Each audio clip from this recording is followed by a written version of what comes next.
pwedeng makahingi daw ng ano, yung ano ng nyog, tawag doon? Dahon. Gagawing walis.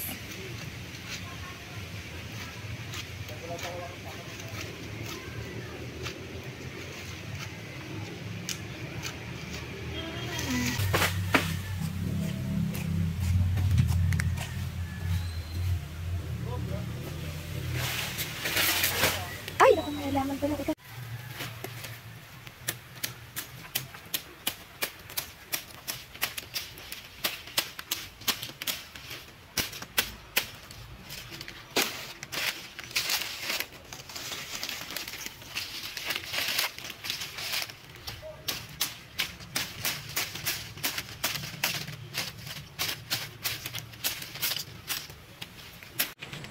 Guys, magkakayas ako ng dahon ng nyog para gawing walis tingting.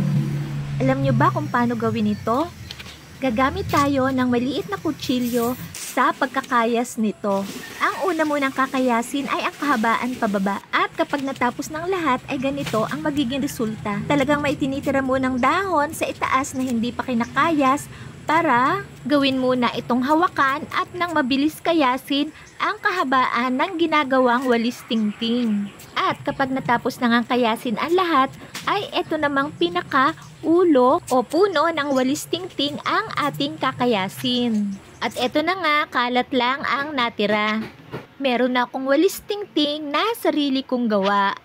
Pero syempre, hindi pa siya pwedeng gamitin dahil kailangan munang patuyuin siya sa araw para mas masarap ipangwalis.